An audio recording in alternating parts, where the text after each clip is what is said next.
DJ, spin that shit. Forgive me for my wrongs, I have just begun. Ain't no mercy, ain't no mercy. Got that purple Lamborghini lurking. Ain't no mercy, ain't no mercy. Got that purple Lamborghini lurking. Rose, don't be begging for your life, cause that's a lost cause. High stakes, body armor, suicide. I had to leave my arms up longer for that intro than I was prepared for. Welcome to Films in Black and White, everybody. How are you all feeling? We have an excellent episode to get into with you all. We are so thrilled to be with you again. We're going to try some hashtag genuine review. Hashtag genuine review. That's us. We're going to talk Teenage Mutant Ninja Turtles Mutant Mayhem. And so we're going to do it. That's what we're going to talk. We're going to talk a little bit about that. Okay. Marcus and I are going to talk a little bit about the comic book store run we went on. Nice. Brian's going to talk about movies that make a lot of money. We're going to talk about a lot of different things tonight, everybody. So rubber band banks in our pockets or in the pockets of people who make money. That's what we're going to talk about. By the way, it took T.I. to make me aware of what that was. Rubber band? What rubber band? Banks. I just got it. You ain't got it. Because it's around the roll. Okay. Yeah. Whitest guy in the room got it. All right. I'm here. Brian, it's my fault for assuming that everybody knows that, and the cultural difference. There was kind of that with Jennifer Aniston this weekend and Jamie Foxx. There was a whole. There's what? Okay. Jamie Foxx made a post, right? Okay. About basically the post is among Black people, what you say, how you communicate to watch your back. Like, you always need to watch the friends that you hang out with is by saying, like, you need to watch out for the Judases in your circle, right? Even Jesus had Jesus had a Judas in his circle, essentially. Sure. Jamie Foxx shared a post like that, and he got a lot of backlash, I think, from potentially the Jewish community, I think. But it was because Jennifer Aniston shared it in her story, but didn't understand the cultural reference. Great. It was like kind of like a dog whistle. But to Black people, it was like a cultural dog whistle. Like, if you know, you know. But other people chiming in didn't really. It was a whole thing. It was a whole amazing. Like trending on Twitter or X, all right, whatever the fuck it is. Whatever it is. Yeah. Every time somebody says it, they're like, "Oh man, I gotta hop on Twitter. I mean X." I'm like it's slowly becoming like a porn site, like X Premium. Okay, like, what does that mean? Look, I need to say something to the design team of Twitter, and you're still Twitter to me, or X, whatever, Twitter X. Anyway, for my Android phone, if I get notifications, I get 3 X's in my notification bar at the top of my phone. So if I'm just checking my lock screen, I got triple X on there.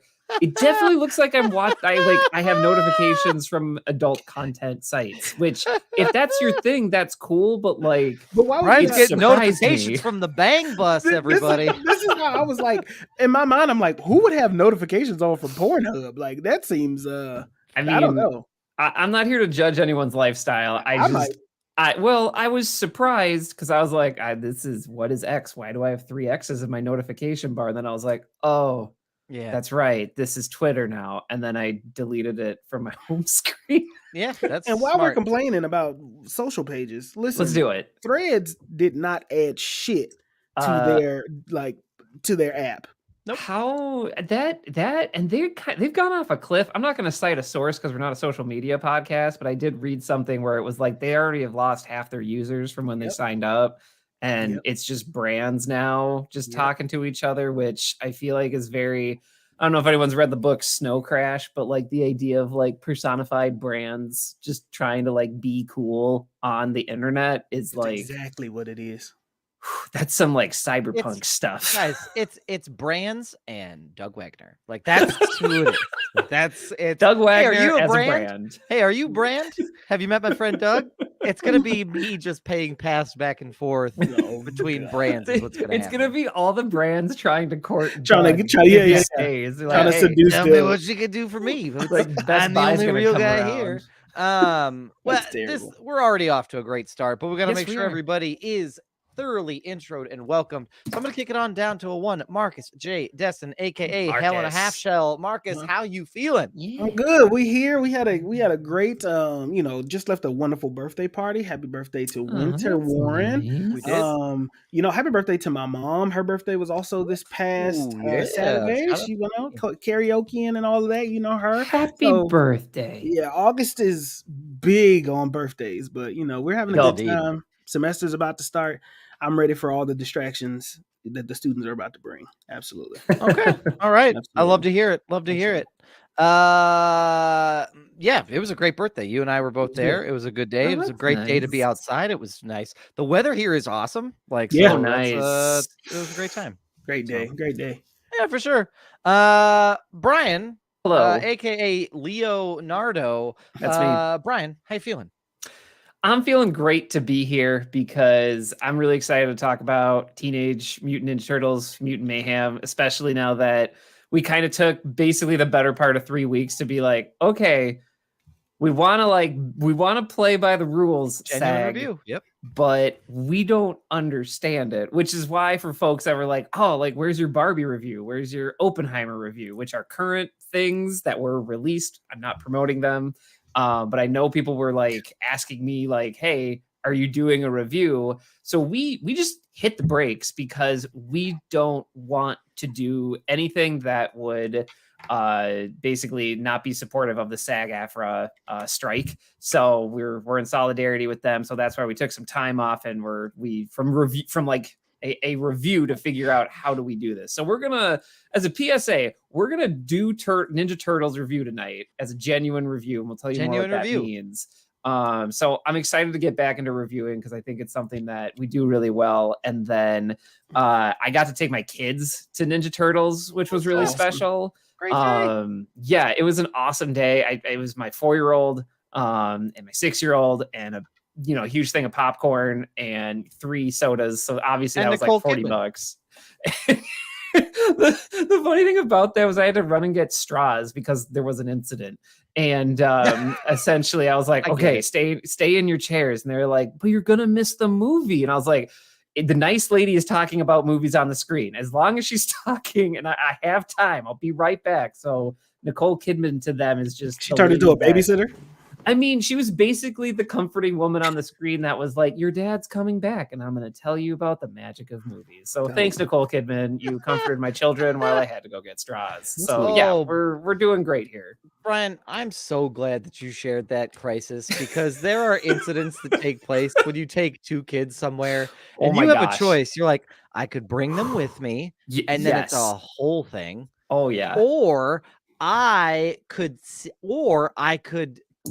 leave them here and then hope that my wife doesn't get mad when I say that I left them there. I mean, it's a toss up. I see Chris Schulten's in the chat, eager to see what you think of the changes to the lore. Yeah, I feel like there is there were some changes in this movie from the comics. A lot. It looks like Roman is still on Twitter, which is, I love that. I love, or X gonna give it to you. So but yes, Doug, I empathize with that as a fellow parent because you're like, okay, I got maybe like 5 minutes before the youngest turns like rogue and just starts poking people. I don't know. I was comforted though because I was like, this is a movie theater full of parents, so I don't think anything's gonna happen. Like if something were to happen, there's an entire room of parents. So I wouldn't do that in Oppenheimer. Well, I guess I wouldn't bring my children to that. Why would you bring your kids to Oppenheimer? Your kids intense. really... You know what Liam really wants to know? Liam really wants to know how the nuclear bomb was just created and the motivations behind it. For 3 hours. For 3 hours. For 3 hours. For 3 hours. That's 2 Ninja Turtle movies for everybody at home. 2 of them. You can watch it twice. So the theater was, I think that's something we got to talk about later, that the theater was just filled with a bunch of parents. Like so much so any bumping usually would annoy people in a movie theater, but the lady who sat weirdly directly in front of me, like I know you Okay. can pick your own seats, but once you realize you're about 30 minutes into a movie and that nobody else is showing up and that the rest of the rows are free, can you please move the fuck around? Like, just we are so Agreed. cramped in here, and everybody was so tired. Like the Yes. seat police was about to come in here and just kick you out of the damn recliner. Like, why are you still sitting in Look. front of me? There's rows are open and available. I know for a fact, I shouldn't say this, but I overheard our AMC staff. I called out a theater. Oh well, but they're like, yeah, we barely have enough people like to do tickets. Like, you want to go in the theater and check seats? And I was like, oh, okay, so we can just sit wherever we want. Got it, unless someone narcs. But Like, but that was a what? discussion I overheard a few months ago, and I was like, It's okay. really the only time you have to worry about it is if it's like it's sold out. Right. Then yes, you need to sit Oh, in your assigned understandable. seat. Don't be that jerk. Yeah. But a understandable. but a 2:10 showing on a Saturday, nobody gives a Where shit. half Like, the it's- theaters open. Nobody yeah, gives a nobody damn. cares. Yeah. Yeah, no one cares. Douglas Wagner. Doug, tell us how you are. I'm doing quite Herald of well. Eclipse. Good. I have a headache that just won't quit today. But you know what? Other than that, I'm doing outstanding. I'm training for a half marathon at the end of the month. Hey. So I ran 11 miles on Friday because that's what Oh. you have to do to train. And Oh, so no. it's a lot, but I'm getting a ton of reading done. So I want to do a Okay. quick plug for books that are on any type of audio Mhm. format type of reading. Yes, Because I audiobooks. get to just zone out. So if Yes. you're the type of person that's like, man, when am I going to read a book? Read it while you exercise, because that's Yep. the best way to do it. Yep. So Yep. other than that, yeah, I went to the birthday party. I had a very wholesome kid moment today. Oh, Very that's excited for nice. this kid. And Marcus is muted, but telling us that he witnessed the moment. You know that your mic's not working. There it is. How did you know that that's what I was saying?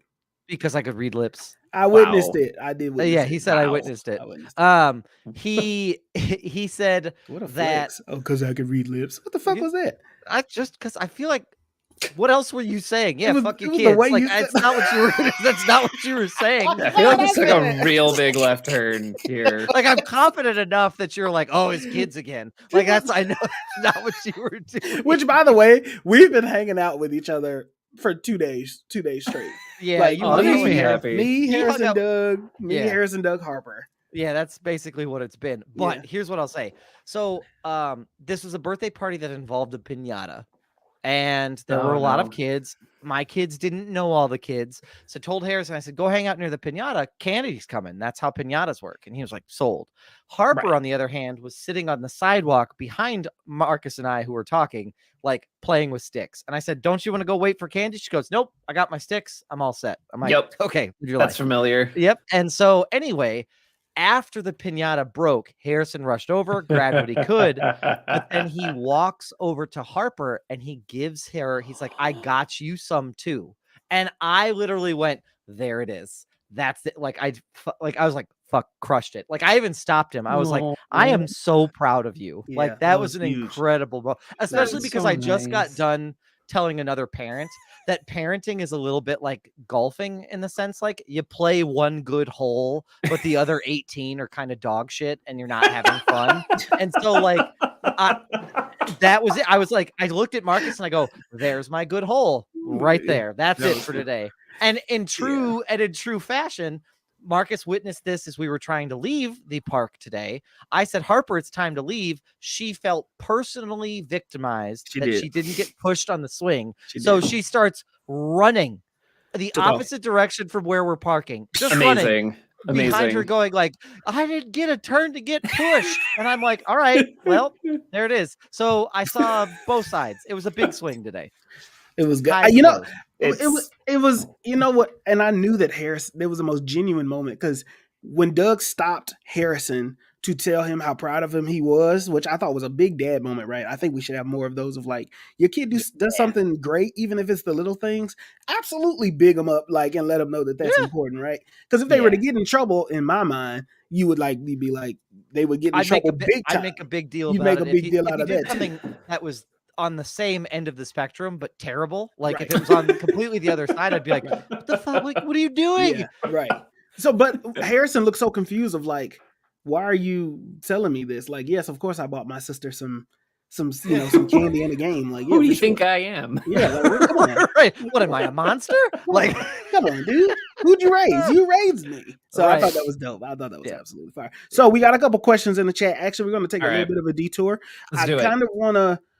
There's 2 comments in the chat. You can join the Patreon or you can join us live weekly. Follow us on socials at Films in Black and White. If you're Indeed. Googling us, follow us at Films in Black and White Podcast. That's the best way you're going to find us.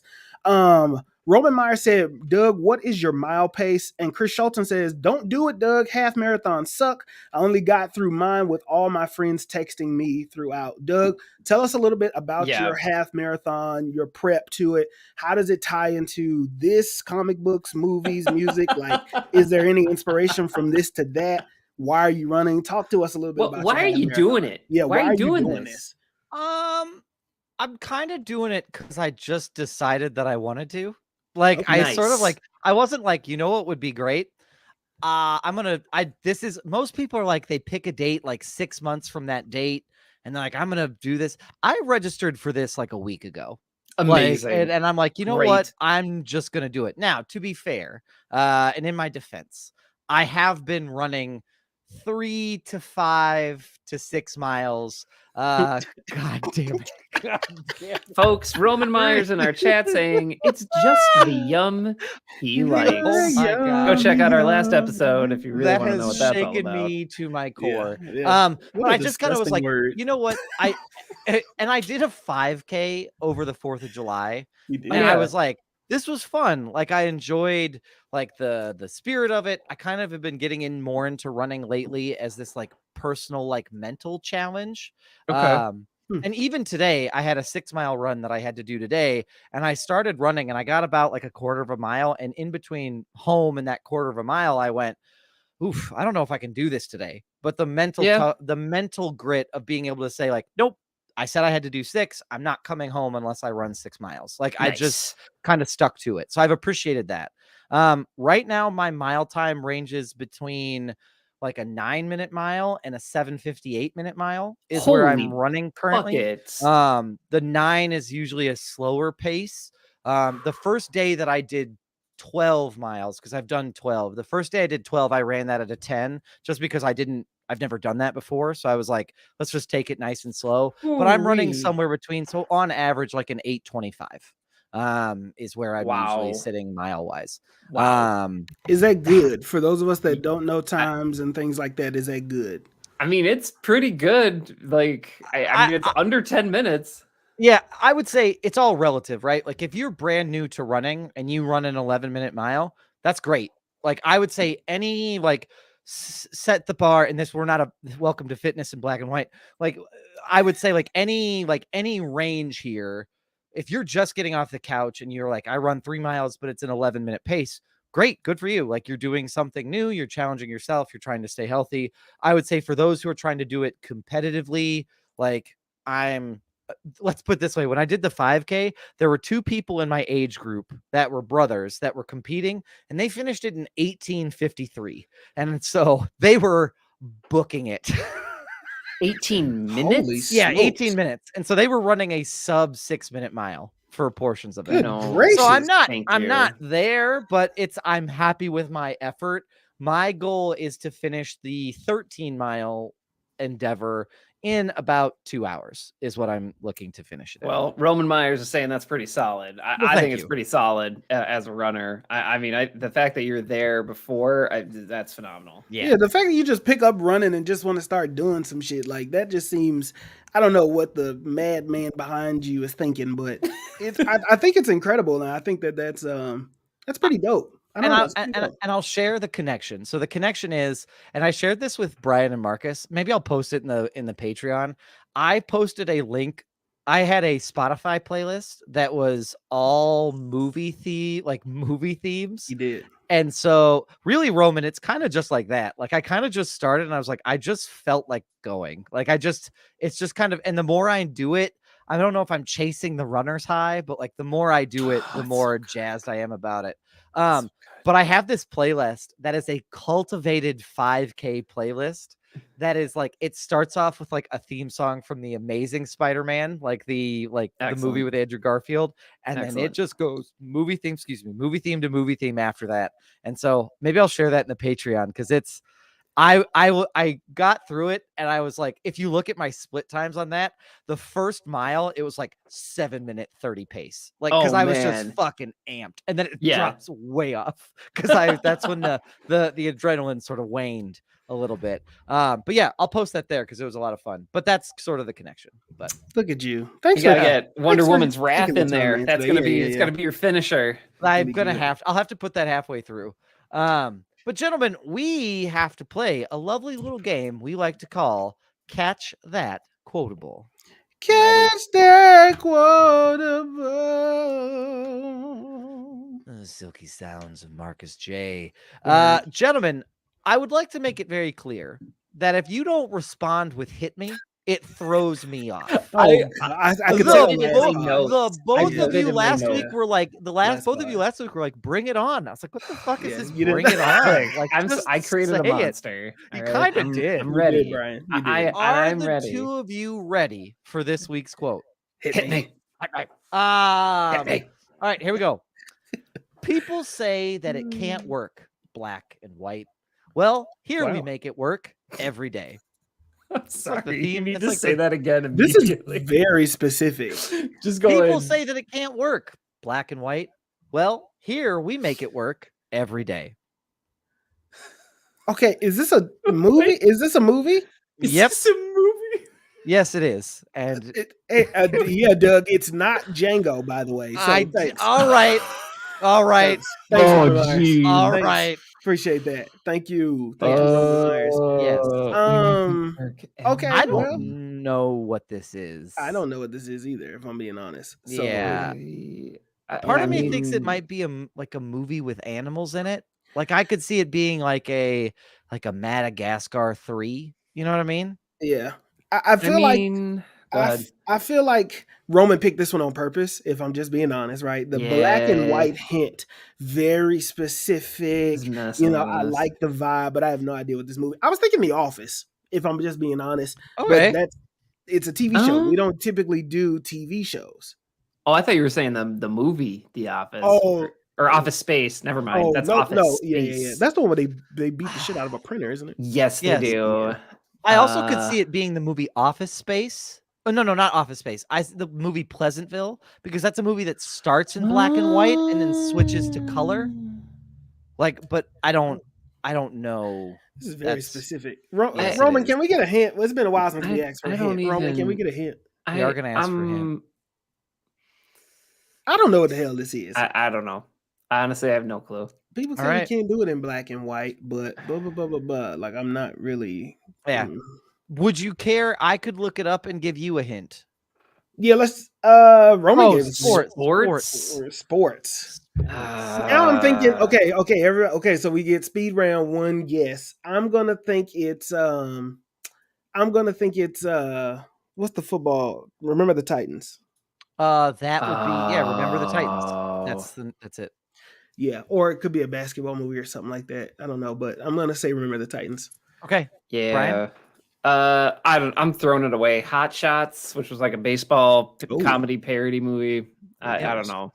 Good I'm guess. gonna go with Bend It Like Beckham because I think the soccer balls are black and white. Oh, okay. Oh, All right. wow. Well, okay. Look it up, I guess. Yeah, there we go. Yep. That's there we a go. genuine Owen Wilson. This is- Wow. Wow. Well, all right, Wow. Marcus. There you go. Remember the Titans. Is it? Well 2000. done. Yep, you got it, sir. Race relations wins again. Got him. Race yeah. relations wins Right. again. The whole basis of those movies outside of sports is race. You know what I mean? Like that is just that's just the basis of it. So it makes Yeah. sense. I think that was like Um, Hayden Panettiere's one of her first movies too. It was Was her it? older. It was her older it was her older version of herself in that movie too. Oh, was it really? Yeah. Yeah. Cheryl is the name of the character, and old Cheryl is the one who says it, or at least according to IMDb is the one that gives her the Amazing. credit. So, yeah. Amazing. Well, there you have it. We'll take a reduced payout, I guess. Fire. Oh yeah, I forgot because we asked for a hint. That's fine. We'll take Remember the Titans. Yeah, also, remember Montgomery, Alabama. Oh, Just, yeah, for you sure. know, not gonna say anything else about that. That's just a hilarious video. I don't condone violence, but No. I thought that was funny as hell. We're up to $35. We have $35 for a charity. Put it on the big one. Hey. Yeah. Can we? I asked Marcus this question. Can we talk about Lizzo for a minute? Because I keep seeing headlines for her, and I'm kind of baffled.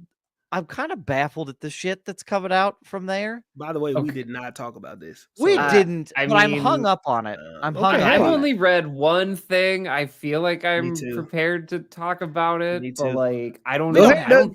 You lead us in this. No. You've already introduced it, so go ahead. This is your fault. There are rumors that I think there's even a lawsuit from her former background dancers from her tour are suing her for creating hostile working conditions.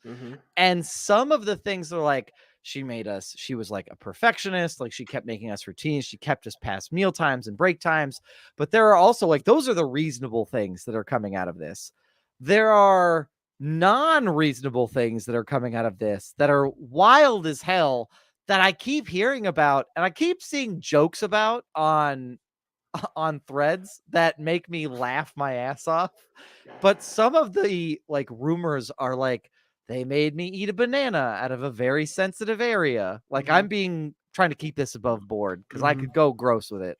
But there's a part of me that's like, God damn, is that even fact? Is that even accurate? Like that just seems wild. What are you asking us here? I don't know. What do you want us to say? I don't think I'm asking anything. I'm just saying, like, man, that shit's wild. I've got nothing other to say than, man, that's wild. It's disheartening, right? Like it is like, Lizzo is this front face. Don't know anything personally about Lizzo or anything, how true it is or how not true it is, right?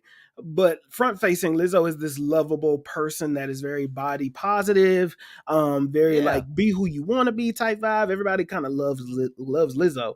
So to see these reports come out, not just about Lizzo, but also her dance choreography director, I believe some of that is like who it's directed towards too as well. It's disheartening and sad. And I'm kind of interested, not to tie it to this directly, but indirectly. Kevin Spacey was found, not guilty for all of the charges that were put against him. Yeah. So kind of in both of these situations, what it makes me look at is, and even including the Jonathan Major situation, once, let's say somebody is guilty or not guilty, public opinion does what for these people? Does it bring you back? Is it helpful? Is it hurtful? Once a decision is made or something like this comes out, can you ever really come back from? Great question. This?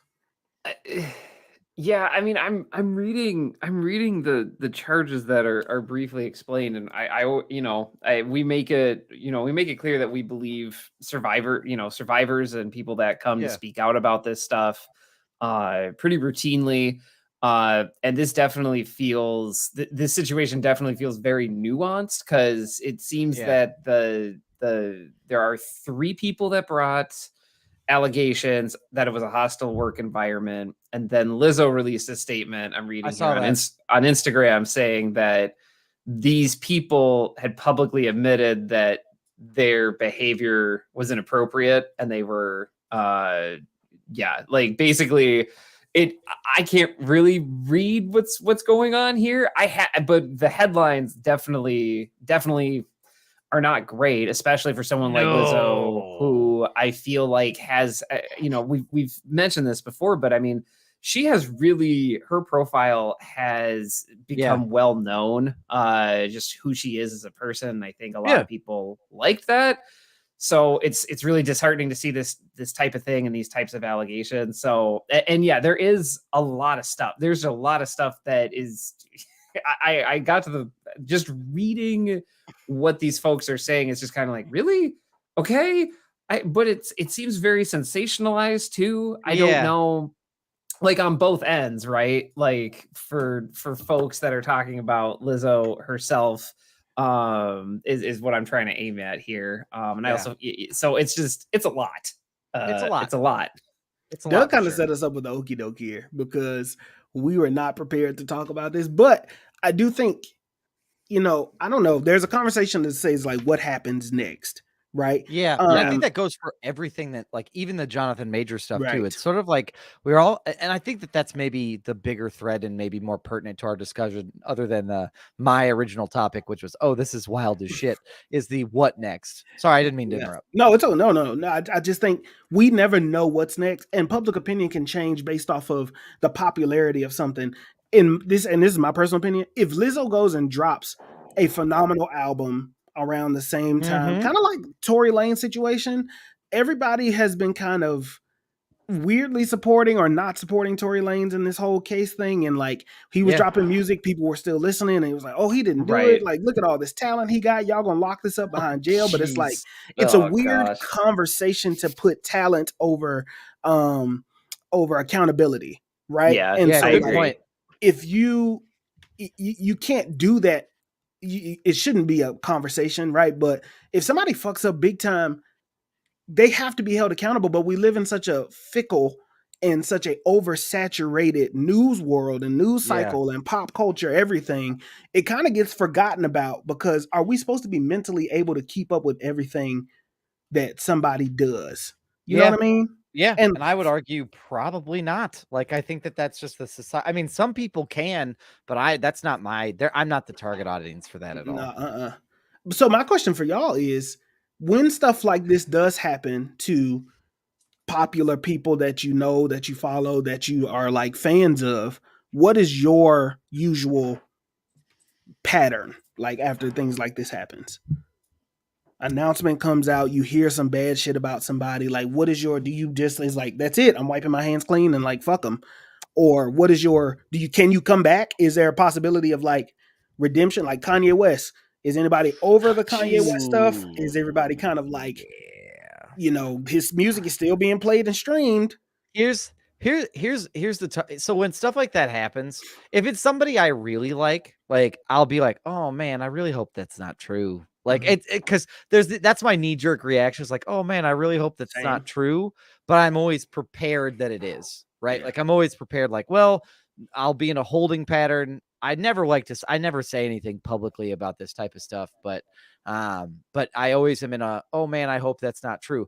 When it's people though, like Kanye West, I'm like, oh no, that makes sense. Like, there's just like, unfortunately, there's just a portion of it that's like, oof, yep, that guy's kind of crazy town USA. So like, for in this situation, I was like, when this all came out, I was like, really?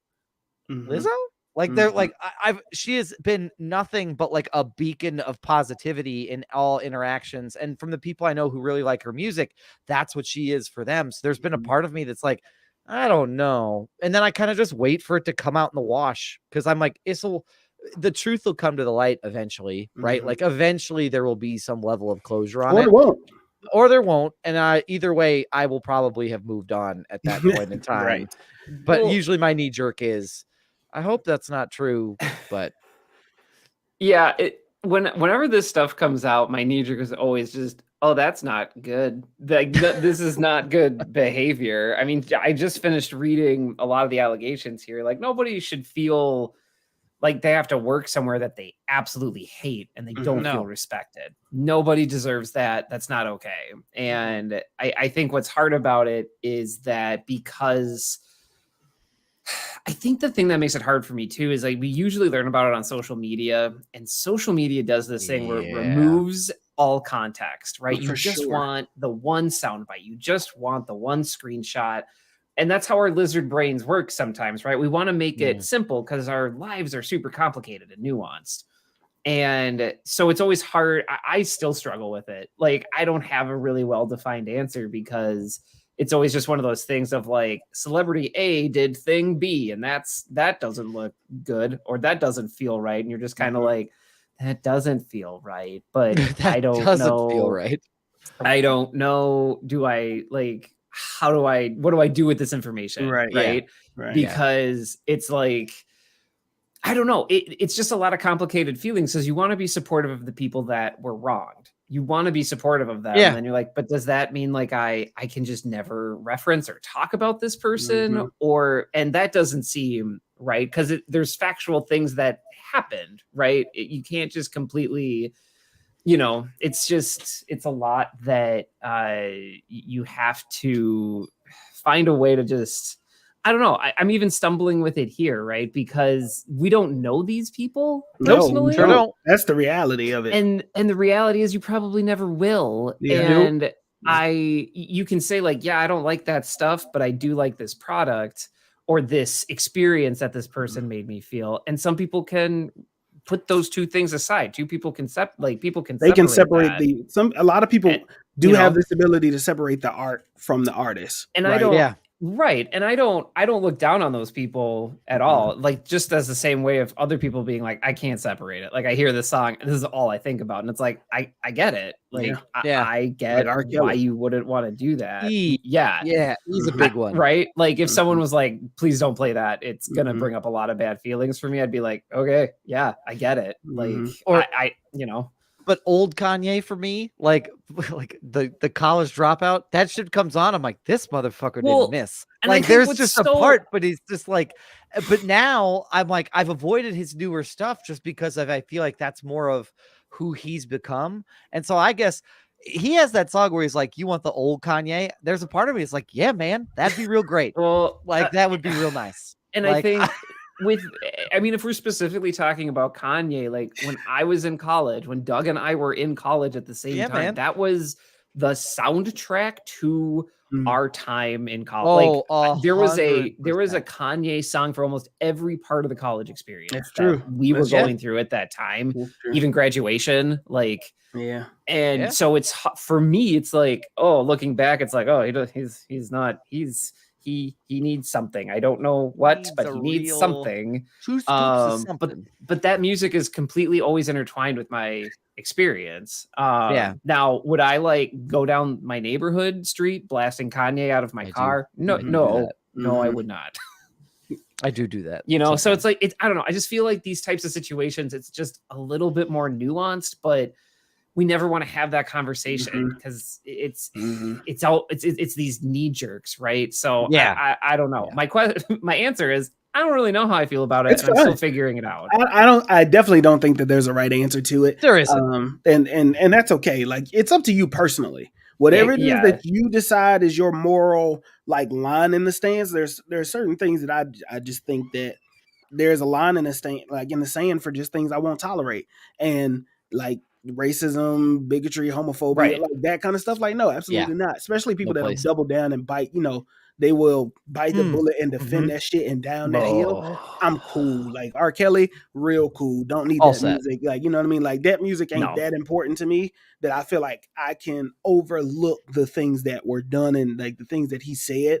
Because there are moments where that stuff, there are people that can separate the art from the artist. There are moments where that stuff leaks over, where the art 100%. And the artist leak and combine, because how can you, it's kind of like this whole philosophy when I was growing up, it was like work is work and personal is personal. Like you don't, there's a line in the sands, but nowadays there isn't much separation between the two, because who you are in your personal life, kind of like if somebody gets canceled on the internet because of racist stuff they said on their Twitter or whatever the case may be, they find these people jobs. And they will, like the jobs will fire them for not standing up to whatever the mission and vision of that place is, right? And so I think that at some point there are certain people where that intersection happens and you can't separate the art from the artist. And for me, I'm not a Lizzo fan. I'm also not a hater of Lizzo. So this one I can just kind of sit back and just be like, this will be interesting. I think that's the other thing too, is that I enjoy Lizzo's music, but I've never been someone to be like, I'm not somebody that's like going to go to a concert right away or anything like that. Or I'm like recommending it to everybody. I'm like, this like her music vibes with me. But with this stuff, it's not, I don't know. I really hope, I just hope everybody in that situation gets what they need. Yeah. Glad I could play a little bit of chaos. Yeah, that was fun. Look what you did. See what I enjoy. Totally. I enjoy what pivot. I enjoy when Marcus and I get to switch roles every now and again because he was hosting the shit out of that discussion, and it was real kind of great. funny. Yeah, that was awesome. It was real great. Thanks. I enjoyed every minute of it. I was thoroughly not enjoyed ready it. for it. Thanks, appreciate it. I see how You did great. Brian, Hello. you had some topics around movies that make a lot of money. That you Hell wanted to yeah. talk about. Yes. Sorry, Brian. What do you got? Hey, folks. So I have a piece from the LA Times here talking about two movies that have hit $1 billion this summer. The first one is about a video game plumber that we all know about. And then the other one is Barbie, which recently came out. We have not done an official review with Barbie, but Barbie hit 1 billion with a B dollars. Shout out to Greta Gerwig. I wanted to bring that up in this space because I feel like something is happening with people that go to movies. And in a more specific sense, what do you all feel is happening with theater going audiences that literally Barbie and the video game plumber movie are the ones that are currently like $1 billion in the box office? I think the writing's on the wall for what people are looking for. It's kind of cheating because we've kind of talked about this in the chat, but I think that because Marvel has been running shit, I'm just using Marvel as an example. Comic book movies, Marvel, Disney has been running shit and kind of have been in this cookie cutter, this business of being a cookie cutter thing, right?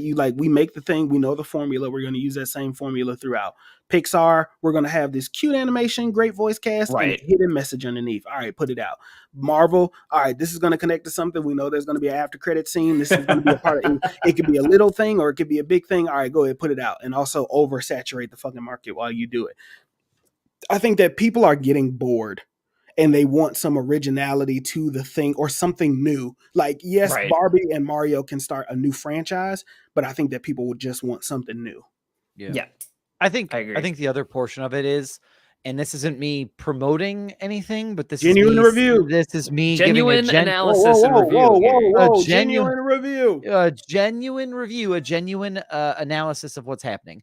I think that Barbie and Super Mario Brothers, which was the other movie, because it's factual. That's a movie that happened that made $1 billion. That made $1 billion. I think those two movies did these two. What's similar between them is that they have been able to like ingrain themselves in the cultural zeitgeist as of right now. Like, if you look at Barbie, have a drink. we said it like 3 times. Every time we say genuine review, take a shot. Yep, there's another one. You better be drunk at this point. Brian, I thought that was a bottle of wine you just picked up. I was like, damn, you came prepared. Brian was prepared. Okay, Brian. This is a 1981 Pinot Grigio. I'm kidding. These two did a good job of ingraining themselves in what's happening, like in terms of like the culture. Like, you can't look anywhere without seeing something Barbie oriented. Like, it's everywhere. Like, it's all over social media. Like, it is absolutely everywhere. The other side of it, I think it was intentional, but I think what they did is they intentionally put it out into the ethos, and then I think social media took it and ran with it. And I think the Plumber movie does a great example of that, because that's what happened with Jack Black. Like, Jack Black deserves the 6th Man award for that movie, because he was like bottom billed after Chris Pratt and after Charlie Day and after Anna Taylor-Joy and after all of these folks. It kind of, people went, we even this isn't, again, not promoting, just statement of fact. Brittany and I and the kids watched that this weekend, and I said, Brittany was like, who plays Bowser? I was like, that's Jack Black. She's like, no, it's not. Like, but if you look, I mean, he was dressing up. The Peaches stuff was everywhere. Like, I think there was just this portion of like steam outside of the theater that pushed and carried that movie to where it needed to be. Yes. So I think that's a lot of it. I completely agree with what Marcus says. I do think that audiences are ready for something new, but I think you add that, like, they're hungry for something new, and you pair that with like a steam engine of a marketing strategy that allows the people to market it for you by just being hyped about it. And it don't miss. I have questions about that, but yeah. What are your questions? How do you? And I kind of want to see what else Brian has What's for up? his presentation, but how can you guarantee? Barbenheimer seems like an accident to me, right? Because accidentally you had these two things that completely contrasted each other Yeah. in every way possible, but people were creative enough to make these things kind of like 1A and 1B, right? Yes. Yeah. And I think that that's incredible because Marvel, there's so much originality in that creation of Barbenheimer, right? Yes. That to me shouldn't have happened. How do you market that on paper to say this Barbie movie and this movie about an atomic bomb, these two things will be the thing to fill a theater with two different types of audiences or people pulling a fucking double feature for both? It seems like an accident. Like you can't plan that. So I was talking with Jessica Jones, friend of the podcast. Jessica Jones. And we were talking about this exact phenomenon. And part of it that I injected into the conversation was that I really feel like post 2020, however you want to define that time period, like it's been a rough 3 years, folks. We've had to look some things in the face, like death. And people, when they have free time, they're not necessarily ready to like meditate on mortality. So Barbie's out here, it's a guaranteed good time. It is covered in pink and glitter, and you're gonna have fun. Like Ryan Gosling's gonna make you laugh. And then she made a great counterpoint that like Oppenheimer also made like $500 million or $400 million. I'll get the exact stat, but like somewhere between $400 to $500 million, which is that's nothing to sneeze at. I mean, that is a lot of money for a non-franchise film and a big bet, on a historical drama. You wouldn't expect that. And I feel like there are these two audiences that are like, you know what? I just want the escapism. Give me my video game plumbers and my my dolls. And then there's this other audience that is like, I am ready to engage in the question of life and how we got here and what happens after we're done and what are the decisions we're making the right ones, and if we don't make the right ones, what exactly happens? Which is why I think, and like stories of survivors, which is why I think there's kind of this like rebirth of horror happening a little bit. Like there's been a lot more horror movies in the past year or so, which I feel like threads into that. So I feel like these are just two cultural things that are starting to happen, and it is wonderfully bizarre, which is what I think contributes to the Barbenheimer thing of you got both audiences willing to engage with, a shooting star that is pink covered in glitter, and also with a man that is sad he made a bomb. I feel like that's what's happening. Brian, first off, Oppenheimer passed the $500 million mark, according to a CNN article I found yesterday. So it got posted. That article posted yesterday saying that it crossed the $500 million mark. Bonkers to me. The other thing I'll say in terms of similarity, and I think this to an extent relates to the movie that we're going to review. So hopefully maybe this is a transition. I'm not trying to rush us, but what I will say is that both Barbie and Super Mario Brothers triggered some pretty significant nostalgia in the audiences that it was targeting. For sure. Right. Oh yeah, for sure. The millennial generation, so Brian and I, are around a point where we want to look back at the things that we played with growing up and we want to imagine them in a different space, because we all asked that question when you were playing with it, like, what if Super Mario was real? And the movie made it feel like it could be. And so that level of nostalgia, it tickled that nostalgia portion of our brain where we went like, I've asked this question and now I'm seeing it. Fuck yeah, this is awesome. And I think that for others, Barbie's doing something very similarly. Now, I'm not trying to be reductive because I haven't seen Barbie, but I do think that that's an element of it where it is saying like, people are looking back on, you played with that toy, you know what it's like, but what if there were deeper, more complicated things going on in that world? Well, go ahead. Or I can fill. I think sorry, because I was trying to figure out how I wanted to say this. Okay, let me play devil's advocate. Please. Let's imagine Oppenheimer and Barbie aren't that good. I haven't seen it, so I'm just going off of this, right? Yeah. Let's say that they aren't that good. You know what I really think that it is?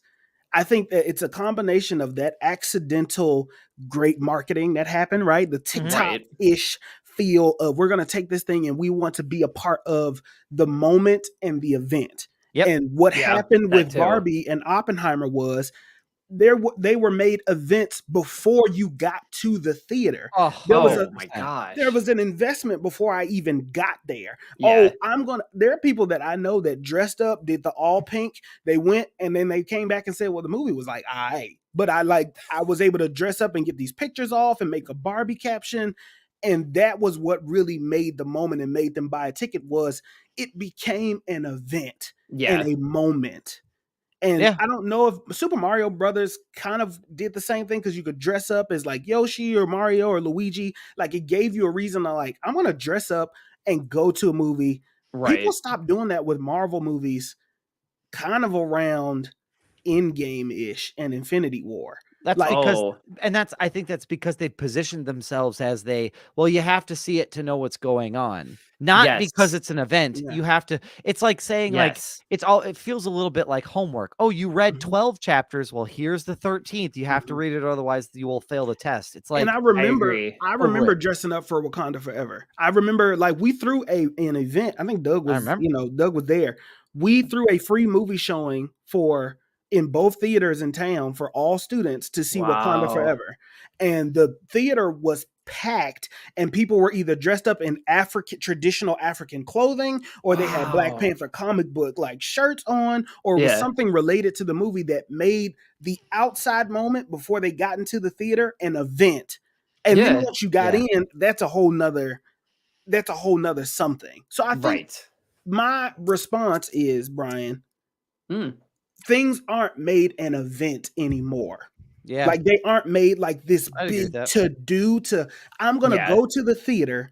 I'm going to dress up and go with my friends, and we are going to do this thing and make it not just us going to the theater just to do it, because once, like to Doug's point, I don't want to go to a theater to do more homework or to see what this connects to.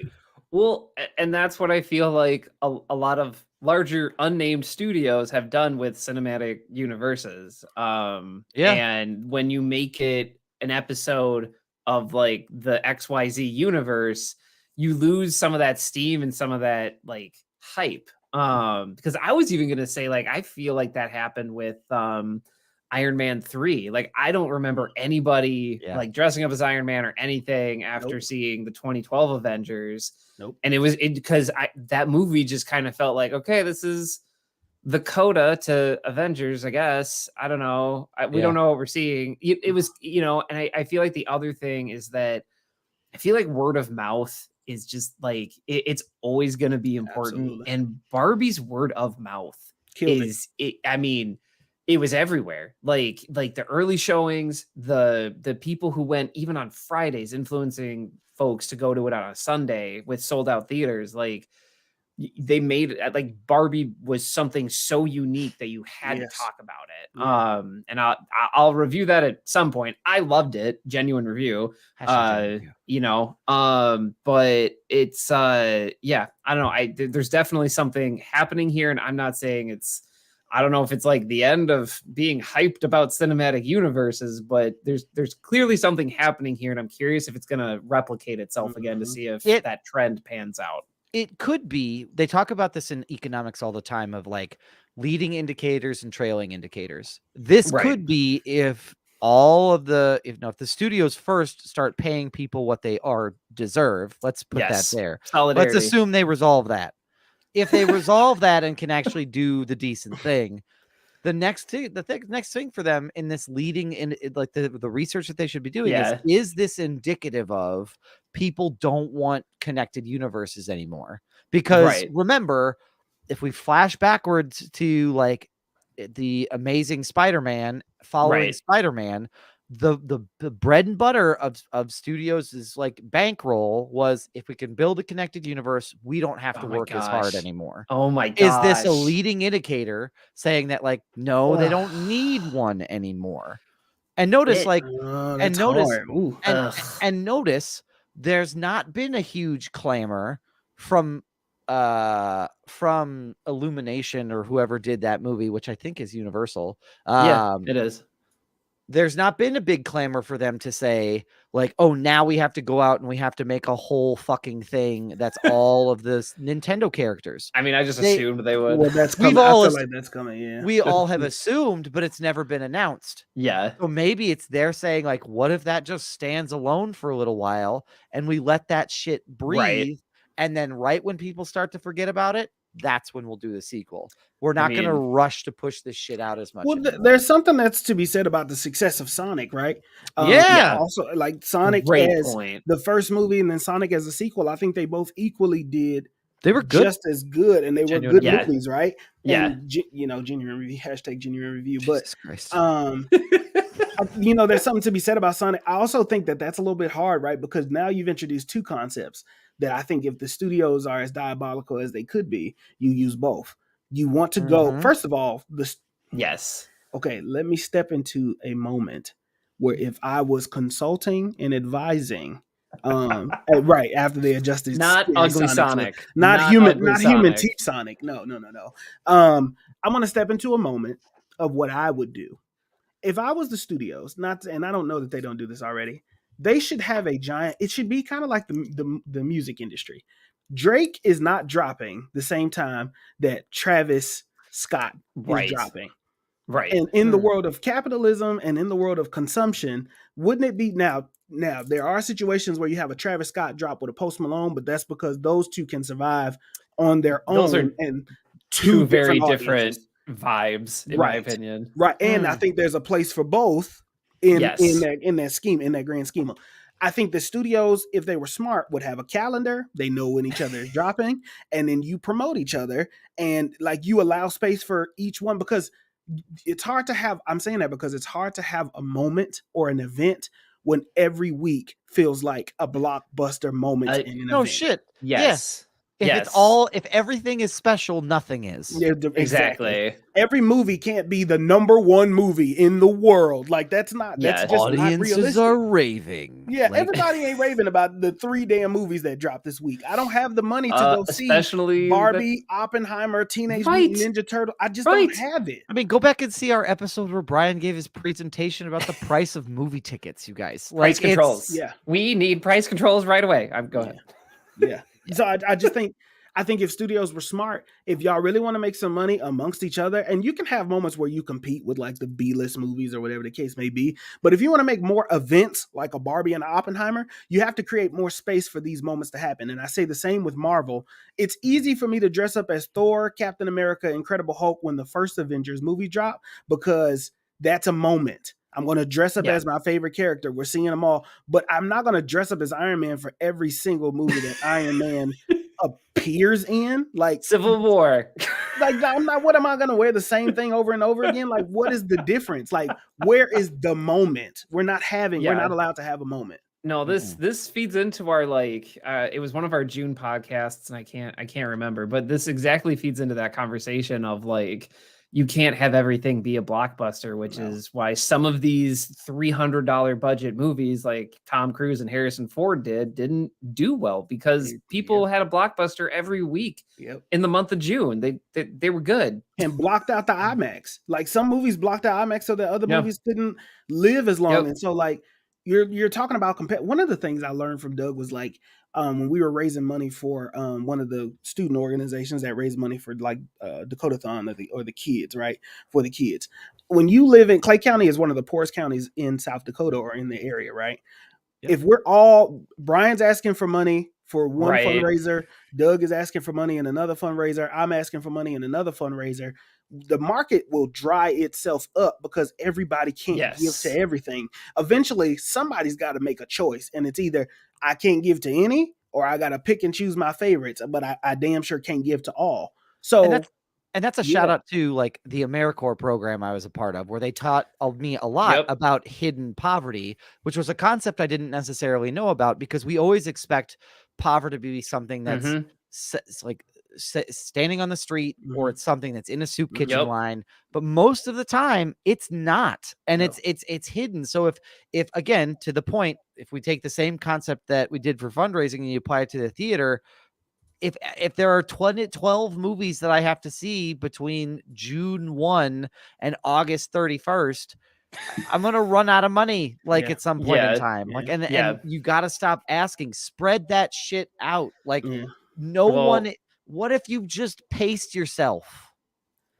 I mean, and the other thing too is I keep looking back at the Guardians movie in May, and it is a good movie. And you can listen to our review, genuine review. You can listen to it, and you can there are really good things about it. There's a reason it got hyped, but there's also a part of me that's or was it just first out of the gate and everybody was just excited for a blockbuster movie, and it was also the first weekend of the month. I don't know I don't know how everybody's payday schedules work, but first of the month, first Friday of the month. Guardians of the Galaxy comes out. Could it be that simple? And I'm not saying it is, and I marvel, there's a whole lot more there to unpack, but with this conversation, that could have easily played a role in it. Wonder Woman is a great example. Wonder Woman was a middle of fall release. It was not I'm gonna look it up because I'm very curious. Which one? The first original, Gal Gadot the first Gal Gadot one that wasn't that made in June? I can't remember. Where are you? That was a moment, wasn't it? That was a moment. That was a moment, and it was a moment because it was the first time that you got to see Wonder Woman on the big screen done in a time period where it was okay, we can effectively do this character the right way. It was June 2nd. I'm seeing on Wikipedia. Oh shit. In United States. But no, that also kind of lines up with exactly what we're talking about, though. It's the first weekend of a month. If I had time, I might go through and look at those big blockbuster ones and see when they come out. Because that also might be, again, in economic terms, a leading indicator. There you go. Teenage Mutant Ninja Turtles came out on a Wednesday. Oh, is that right? Really? I think it came out Thursday, which is interesting to me that it dropped in the middle of not in the middle of the week, but not on a. I have it as Wednesday. I have it as last Wednesday. Okay, so maybe weird. They were trying to lead it, maybe. But music artists do that too, right? If I know, if I know that Friday is going to be oversaturated with a bunch of stuff, let me drop it in the middle of. Let me drop my single on a Wednesday instead of dropping when Drake's going to drop his album on a fucking Friday. Yeah, it's called moving around. It. And in in the podcast space, they talk a lot about. And I know it because I researched it. Is think about the schedule of when you release and when do your competitors release. Right. If they release all of your movie competitors release on Tuesday, either release the day before or the day after, but saturating the market with a Tuesday release for a new episode ends up you get missed. So the same concept applies. Yeah, definitely. Anyway, cool. Well, great discussion. Absolutely. Thanks for facilitating that, Brian. Let us pivot on over to our genuine review of our genuine review of the Teenage Mutant Ninja Turtles Mutant Mayhem. Marcus, without promoting, can you give us a barbershop summary of Mutant Mayhem? All right, so imagine, right? What had happened was, imagine you get the art styling Sonys of Mitchell and the Machines and Into the Spider-Verse movies genuine review. That's just actually what they are. That is the same art. It is in the same animation style. Same animation style. Thing that happened. So you take that and you combine it with the classic, our favorite, characters, our three favorite heroes in the half shell, Leonardo, I was about to say Leonardo DiCaprio, Leonardo, Donatello, Raphael, and Michelangelo, and I'm about to say Ratatouille, and Jesus, Master Splinter.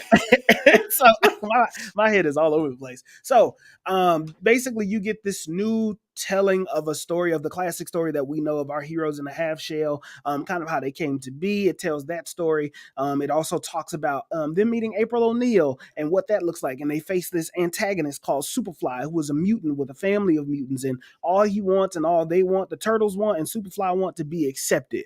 And both they have all had bad interactions with the humans of like hating them. And so basically Superfly wants to get rid of all the humans, turn all the animals into mutants. The Turtles want to find out, like, we have to stop him. We want to be heroes, but their original purpose of being heroes was not with the best intentions.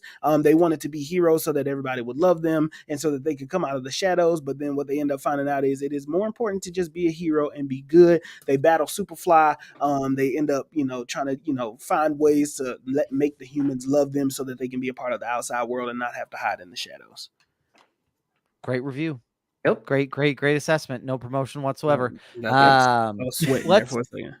run down the folks that are in this movie. So let me give you a summary of the cast. Micah Abbey plays Donatello. Shaman Brown Jr. plays Michelangelo. I almost said Michelangelo. I almost made it sound super Italian. So fancy. Michelangelo. He plays Michelangelo. Nicholas Cantu plays Leonardo. Brady Noon plays Raphael. Ayo Idabiri plays April O'Neil. Maya Rudolph plays Cynthia Umtron. Yep. John Cena plays Rocksteady. Hell yeah. Seth Rogen plays Bebop. Rose Byrne plays Leatherhead. Natasha Demetrio plays Wingnut. Giancarlo Esposito plays Baxter Stockman. Mm-hmm. Jackie Chan plays Splinter. Ice Cube plays Superfly. Paul Rudd plays Mondo Gecko. Post Malone plays Ray Fillet. Hannibal Buress plays Genghis Frog. That's also Mr. Beast is in this. He's literally credited in the top 20 people. Of what? What role? He plays Times Square guy. Oh, the guy with the bag. Yeah. Okay, that checks out. Okay, got it. Okay. Yeah. I thought he had more of an extended role than what he was supposed to have. That was such an awkward moment. I was like, why the fuck is this background character getting so much? Yeah. Okay, got it. Yeah. So that's that. Let's do quick understanding of box office for this one. Let's do it. It is still going up. So to Brian's point earlier about Barbie, it is still a machine that's making a ton of money. And so Teenage Mutant Ninja Turtles did have to like compete with that. But it did okay. Where are you? It made $28 million for the 3-day weekend. Sorry, $43.1 million and then $28 million for the 3-day weekend. Got it. Yep. Gentlemen, a genuine review of Teenage Mutant Ninja Turtles. What did y'all think? What a wild ride. It was a wild ride. What a wild ride. It was a wild ride. It's good. I'd love it if that's just our review. It was a wild ride. What a wild ride. All right, see y'all later. Well, bye everybody. See you. So I think that it's interesting. It's definitely, it does something new. Yes. And it does something new for maybe a newer audience that's coming in that doesn't know anything about Teenage Mutant Ninja Turtles a lot. Like the younger generation is being introduced to a whole new, like the Turtles for the first time. But it does a lot of new things and introduces a lot of new concepts. Yeah, for sure. Yeah. Particularly the part about, like, to Chris Schulten's point in the piece before, where he said like a retelling of the lore. The lore is that Splinter is affiliated with, he's a disgraced ninja from the Foot Clan. Yep. And he's trying to get away, and he finds these turtles that are covered in ooze. He touches the ooze to pull them out of it, and he turns into like a rat. This was a very much a different retelling of that, where Splinter was a rat, found the turtles, they all got they were exposed to the ooze, and it just mutated him into something different. So it's a little bit different that way. Chris, great question on the other media that we've had. My biggest knowledge for Teenage Mutant Ninja Turtles comes from the original actors in latex suits almost dying on set, like 1987, 88 movie. That one. I have some experience with the cartoon. I remember the animation and the voices. I don't remember very much of the episodes, but that's predominantly my experience with the Turtles overall.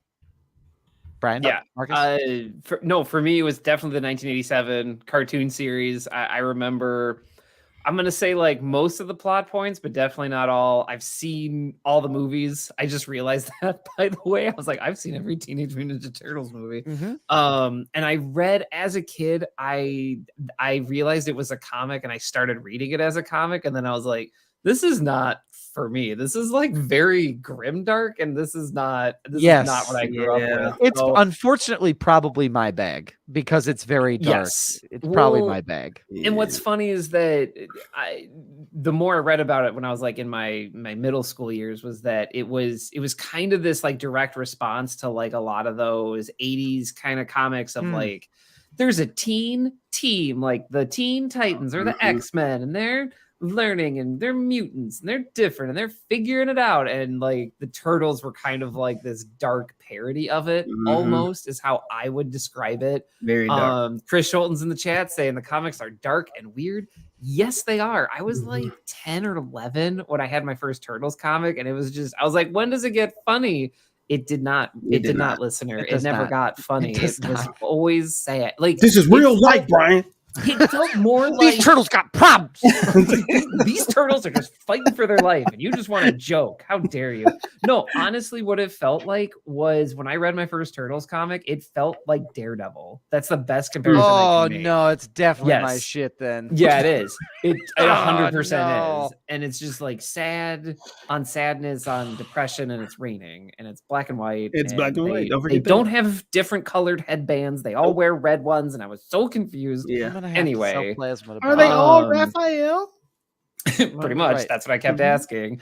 So that's kind of the experience I've had. I don't know the deep lore. Like, I'm not going to tell you about the dinosaurs from space. I know they're there. I can't tell you what their deal is though. But like, I know the basics of it, and that's most of it comes from the movies. So for me, it is the movies. Because I grew up with that. You know, my uncle is like a big nerd and comic book guy and like movies guy, and so growing up, those movies were classics. I rewatched. Number 2 was always my favorite. Return of the Ooze, or I forgot.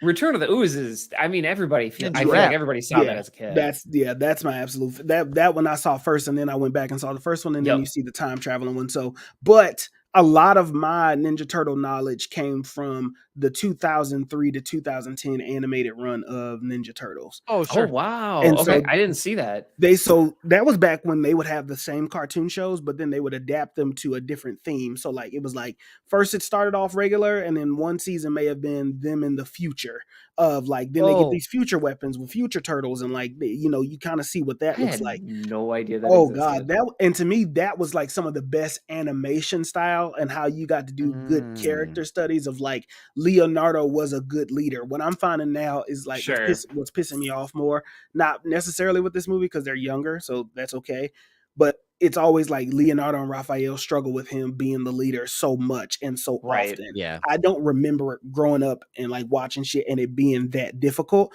or Leo having that much struggle being a leader. To me, he was always a natural born leader. So that's kind of my iteration. Doug, I do have one of the original comics, so you don't have to sell plasma. You can just borrow it. Oh, good. I'll just borrow it from you. Black and white TMNT. Well, yeah. Okay. Cool. And I think what made this movie stand out to me is that this felt like one of the first iterations that actually was like, no, these are teenagers. These are actual teenagers that have teenage problems. So when the first conflict of the story comes up and they're like, I just want to go to a movie. Yes, that's a very teenage problem. That was my biggest issue. Like that was like one of my only problems as a teenager. Just like, I want to go to this movie and I can't because I got to do homework or I have errands or whatever. But like, I want to go to this movie. you know, and wanting to stay out with your friends longer. Like that's just a very teenage thing, and Yeah. it felt very grounded in it. Whereas there's other iterations that maybe Michael Bay had some influence in, which did not feel like that. Yeah, no, it did not. And They felt like adults. It Yep. did not. They felt like yes, college students is Yeah. the way it felt. yeah, that's a good way to put it. And the Yeah. movies, here's the thing, and I learned this from Shazam too. They don't know how to portray children. I don't think they know what it is, what it means They to don't. be a They young don't. adult versus a child versus like, because people, Zachary Levi's interpretation of being a high schooler senior was almost like he was a fucking 13-year-old the whole time, Yeah. every time he transformed, right? And so I do think that is one of the things that they nailed in this movie is the relationship, and Seth Rogen has talked about it in the director of the movie talked about how they rewrote the script after they Yes. saw all of the kids in the same place actually being teenagers and talking. Yes. They Yeah. they redid the whole script because they loved how in real life they were talking over the top of each other. It was so many conversations happening at once because they're like Yes. acting like they're Chaotic. really It's a brothers. little It was chaotic. right? If And you've so ever that's seen what a I liked pack of most. them, like if you ever seen a pack of teenagers like wandering a Walmart or like out in the wild, you're kind of like, There's how are you all not dead Yeah. like somewhere? Yeah. But they make it work, man. Like they are just pure chaos and energy. you're hyped up. You're a hyped up teenager who's so Mhm. excited to do something. Mhm. And I'm so glad you brought up that method of them being in the same room because you can tell. You Yep. can Mhm. absolutely tell in this movie that these are 4 kids, 4 Mhm. actors Yeah. who are vibing and riffing off of each other. And they're able to do this stuff where they talk over each other because you're not sound mixing it. You're not Mhm. trying to get the perfect thing. It naturally, genuinely happened. And Yeah. I feel like that's where some of the comedy came Mhm. from. Yeah. And I mean, to rewrite and to redo this whole movie, I think it was like 9 months and Mhm. still hit the release date, I think is just Yeah. that's absolutely phenomenal. And Mhm. what I hope is that in future iterations of animation or whatever voice work, I really hope this is a standard because it's Same. what makes the characters so vibrant and the dialogue so snappy. It makes it stand out from other animated movies. For sure. Completely agree. I feel like a lot of times when you get Teenage Mutant Ninja Turtles, depending on who's telling the story, they either heavily hit one of the 4 words in it, right? They either heavily hit the teenage or the mutant or the That's ninja or the oh my turtle. gosh, that's Yep. perfect. And Yeah. so like in all of the different versions I've seen, I feel like the old version with the latex suits and stuff like that, like they really hit the mutant ninja, right? Yeah, It was like ninja. they really hit the ninja part hard. Yeah. And that's because all of the Foot Clan looked like ninjas. They had a whole Yeah. ninja school. Yep. The Go play, like it was like they were they were like, these are Nailed it. ninjas. That's what They- they are. And so much so that Splinter and Shredder had a history of being both ninjas prior to and a different life. Well, Splinter Yes. talked about how he watched his master and learned from his master. That's how Yes. he knew karate when he was his Well, master's pet, I think. And that's I the other got. thing with this movie is that story-wise, Splinter is just Splinter, like raising the turtles out of the goodness of his heart, wanting a family. And I feel like I just need to say this for my own health. Splinter in other media is like, depending on what you watch or read, he's either a reincarnated scientist, Yep. he is a soldier out for revenge against Shredder, Yep. or he's just A rat. sensei. Yeah. Sensei. Good So sensei. I'm wondering, I think this got greenlit for a sequel. I think I read that. And I could see them adapting that story like down the road if they really wanted to, like kind of like from a certain point of view type situation Yeah. of like, well, actually that's not how it went. And then having Splinter be, I would out for revenge, whatever. I don't know if I can say this in a genuine review. That was one thing that I did not like about the movie. That's a genuine you review. can definitely say that's that. That's Okay, a genuine review. You That's got genuine review. I feel like I did not. We'll get to that post credit scene too, Chris Sheldon's, because I think that's important too, right? And I see you, Roman. We're not going to make Doug sell plasma, but you can. Guys, if you this want, is a story Doug. for another table. I passed out on the table and tried to get up while I was blacked out. I'm not allowed to do it We're again. going to come back to that later. He did. And that was a scary, and didn't tell anybody. That's the other thing. Anyway. I could go off. Please continue. Otherwise, I'll keep talking. So I feel like what I didn't like about this movie, let me go back to the other one. I feel like this movie in particular hit the teenage right on the head, but it did not necessarily hit the ninja part. So it hit the teenage and the mutant part. Took it head on. Yes. It really emphasized those two parts. Mm-hmm. I didn't really get a lot of the ninja to like know how skilled they were. I feel like in this movie, and that's okay. Like I feel like I wanted more of those montage. It was kind of quick of like, hey, I taught y'all how to do this because y'all needed to defend yourselves from the humans, but it didn't go to their skill set of how good of a ninja that they were. What I don't like, and I think that kind of goes to what I don't like about Splinter. Splinter as a sensei made them train. He made them do all these things. This one just kind of felt, and this is not, no offense, but he just kind of felt like a dad that just like, fuck, man. You know, like you got something against dad? Yeah, what's wrong with you? No, I love you both. We can't train our children to defend themselves using obviously like dangerous Asian weapons. exploitation. Yeah, I got a whole closet full of weapons. They just don't know which one is called. I'm just gonna move on. I feel like that's one thing that Splinter, he in some versions he taught himself from a book, in some versions he learned from his master, and that's what made him so good. Right. This Splinter kind of just taught them how to do I don't get it. Like I don't know. He just Chris For our listeners, Chris Schulten said, "Dads keep taking all the MILFs." Marcus, probably. Oh my God! Oh, wow! Jesus. Can't get a MILF without a DILF. That's what they say. Bomb went off here. Ooh, yeah. Okay. Yep. You said no. The 90-minute monster is 10 minutes away. Okay, we're gonna get in. We got him. We got him. That's my bad. I see your point. He feels like he's very YouTube taught, right? Yeah. Like it's very much like, I watched these videos so that way you could learn how to defend yourself. So the measurement of whether or not they're gonna do it, it's really hard to gauge. Yeah. Which is why I think, Brian, to your point, a thing that got announced in an article somewhere was that this was getting a sequel. Don't bring it up. I almost made it. I almost made it to my point. Yummy.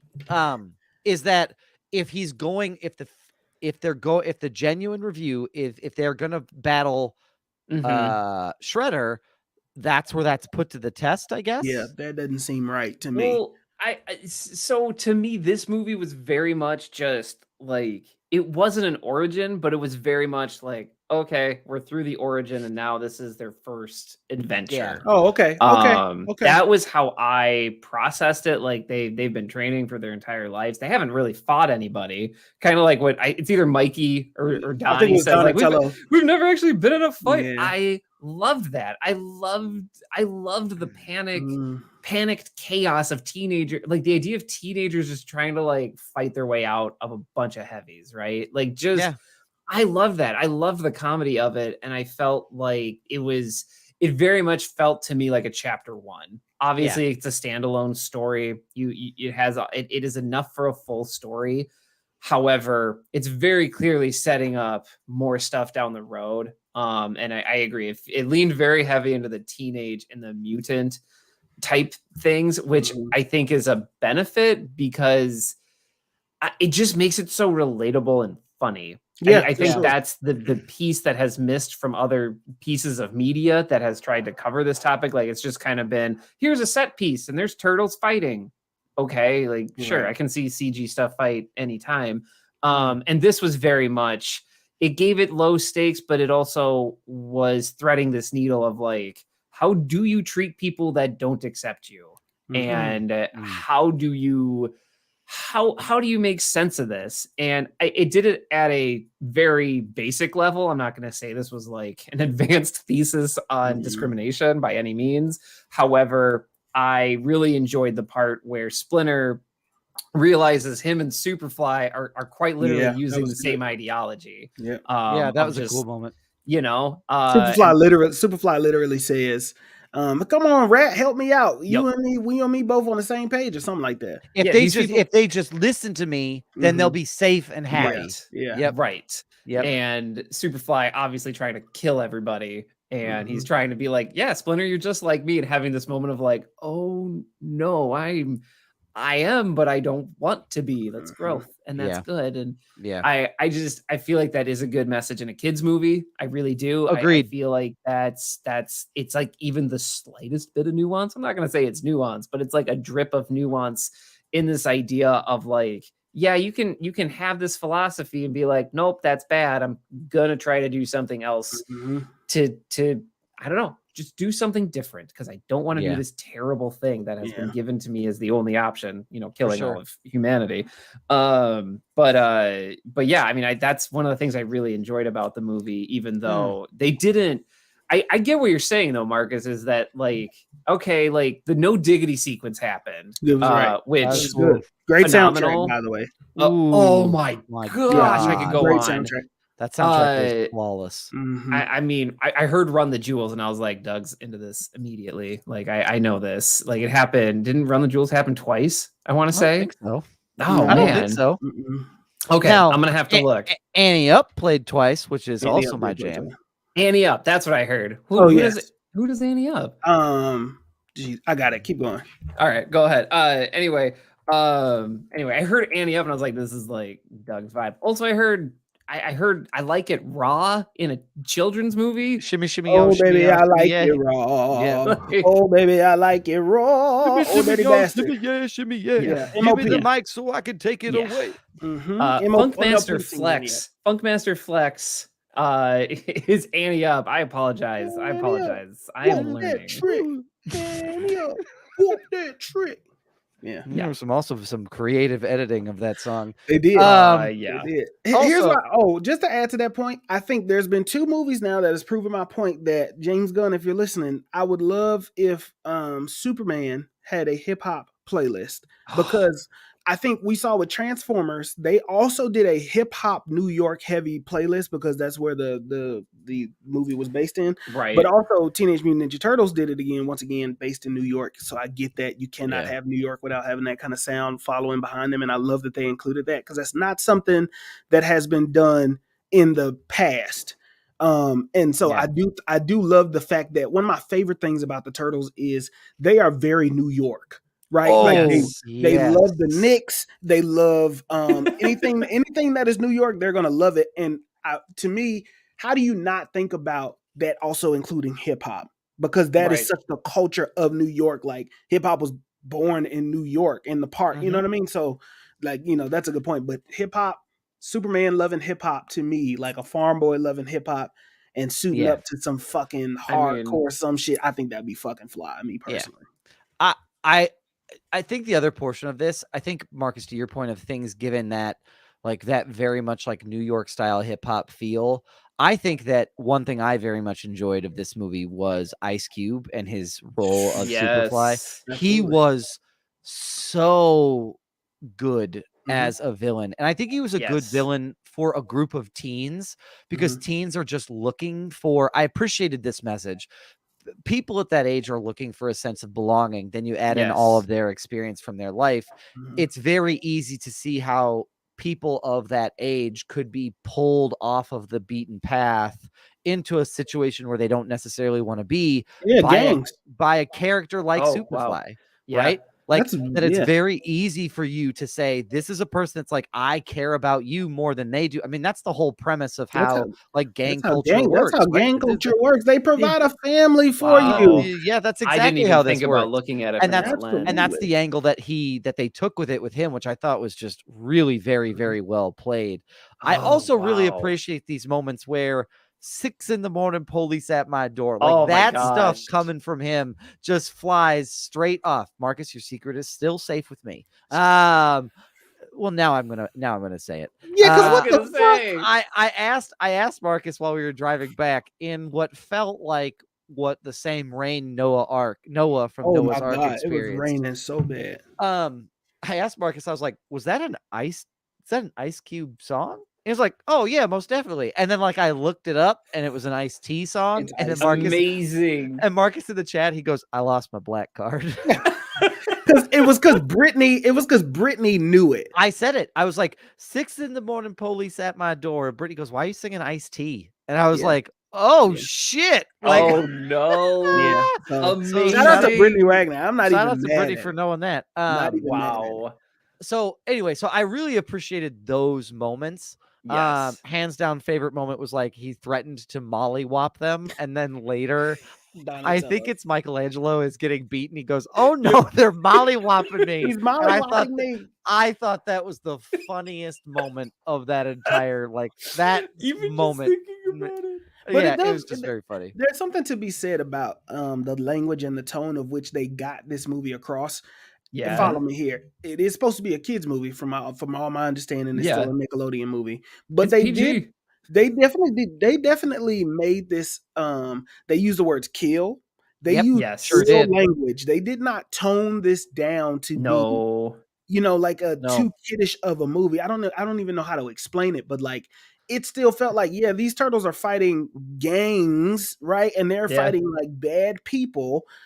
And they're gonna talk like it. Like, yes, Superfly is gonna tell you, if you're not down with me, then I'm gonna have to kill you. Like that's essentially what it is. And to go back to the gang life and gang, like Wow. the family portion, that is very much true. There are people that will be on the streets and they will give you a little bit of money, they'll give you a little bit of cash, you know what I mean? They tell you like, all right, love, I'm just looking out for you, you know what I mean? I'm gonna treat you like family. And then when you need a place to run to, you run to this lifestyle that is providing you a family that you may not Right. have at home, that you may not feel accepted at school or in any point. And it kind of is, you have to make this decision of, am I going to follow the route of Superfly, Right. or do I know what my dad taught me and trust what my parents have taught me to know when and where to go, how far to go, who to trust, whatever the case may be? Because once Yeah. you adapt into that lifestyle, even his family was like, I think he was making me feel upset.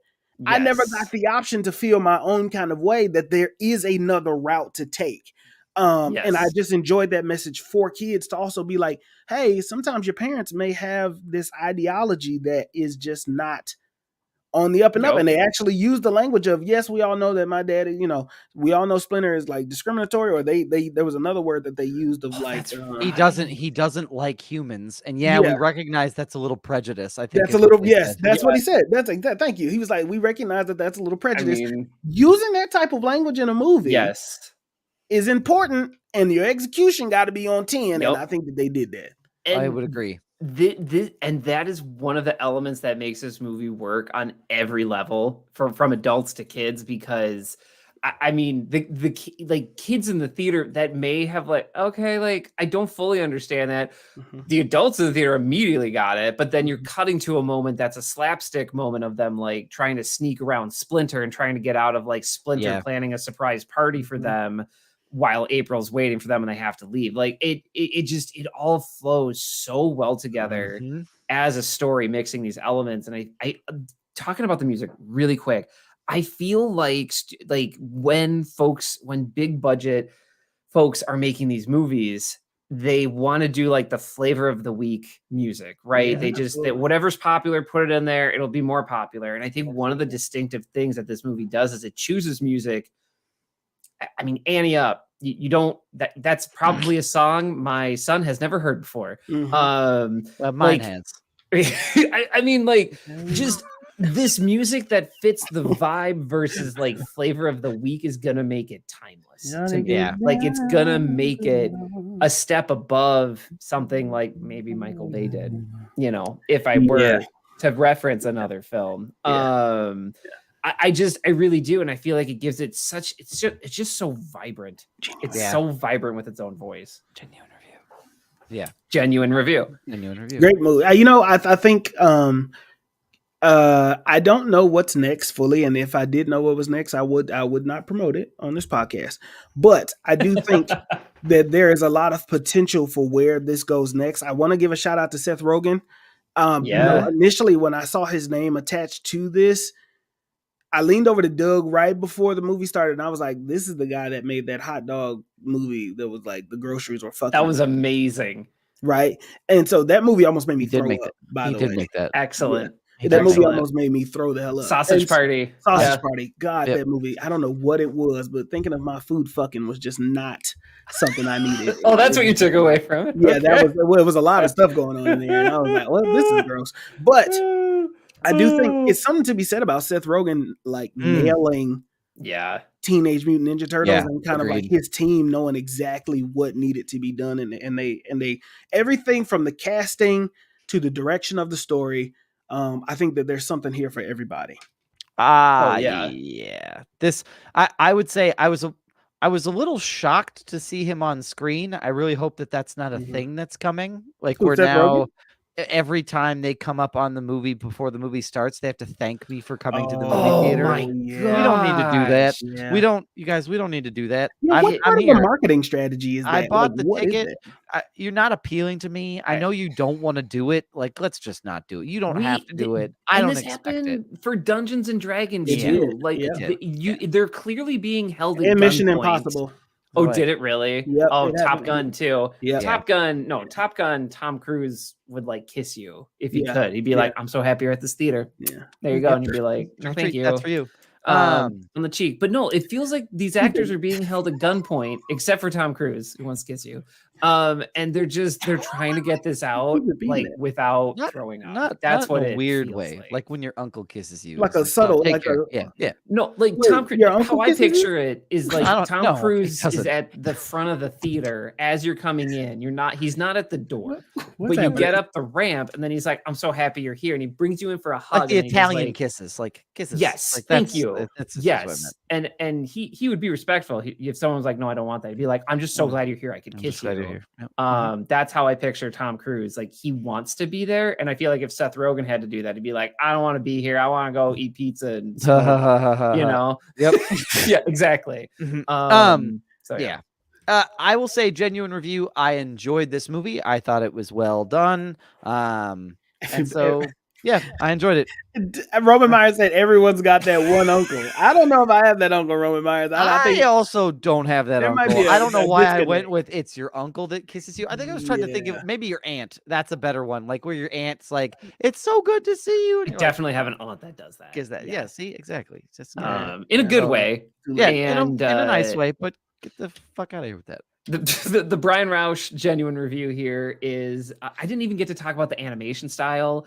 Just watch this for the animation style, even at home. That was really good. Like for me, I would watch this even at home just for the animation style. It does this weird thing where like static images are moving, and it's like this weird cardboard cutout type detail, but it like feels 2D with a real. 3D twist. Like Yes, comic booky kind of. Oh my like, gosh, yeah. I can't stop staring at it, and I Yeah, can't wait to watch it again because When I it's saw just so detailed. It's that so light good. flickering at the beginning, like you could see the light. Yes, It was something about that stood out that I really enjoyed.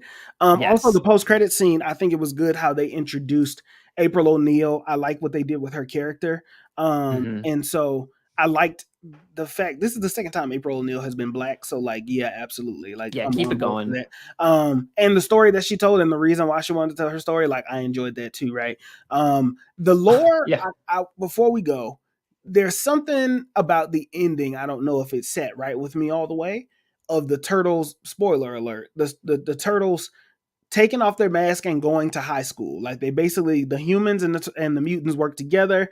They basically get accepted, and then they get to go to high school together. I don't know how I feel about that because then that kind of take away from. It gives them an alter ego that makes it harder for Shredder to find them if that's the route that they're going. But also it doesn't because they're just out there in the open and they're fucking giant turtles. So like I'm kind of confused by that as well. I see your point. point. Away from that ninja because a lot of the things about the Ninja Turtles were they did things in the shadows. And so you kind of take what happens when you take that away, I guess. I don't know. I don't know. I guess for me, I liked it because I have experienced so much Teenage Mutant Ninja Turtles media where they're always hiding and they're always running that to me, it's refreshing that they're going to take a direction where, the turtles are out and they're going to high school because I feel like there's a lot of spaces you can grow and how they're reconciling, like, yeah, I'm like a super ninja, but I still need to pass algebra. Like that to me is something exciting. I would understand how, like, but I totally get where you're coming from of like, how do you square this circle? Because part of the tension comes from they always have to run away from humans, right? And so maybe we do like a masked vigilante thing where the city turns on them again, maybe. And, but however, I do feel like there's some interesting ways they can explore it. And after this, I trust the creative team. Like I trust Seth Rogen's team here to do it. Yeah. I guess I just wonder and we don't have to, like, this is nothing for now, just a rhetorical.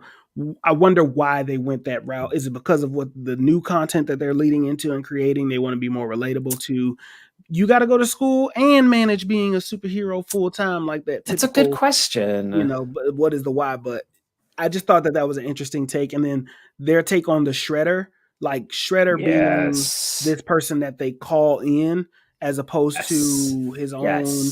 I was waiting on them to mention the Foot Clan this entire time, and they just did not. I'm happy they didn't. I'm good. Because it's not about them, right? Like, I get that. And also it feels like the, Bruce Wayne's parents. Like, I don't need to see them shot 800 times. Like, I can understand that maybe there's other things going on that I don't quite understand yet. Martha. And again, remember, Splinter is a dad, and I'm not saying dads lie, but sometimes dads tell you from a certain point of view. They say they will tell you the truth they think you can handle, which is, I learned Kung Fu so you could protect yourself, versus I already knew it because of the background I had, because secretly this whole time I grew up with a ninja. That's too much information for you to understand. Okay, I could see that. I am not promoting lying to your children. I am saying that there are moments where a lot of them.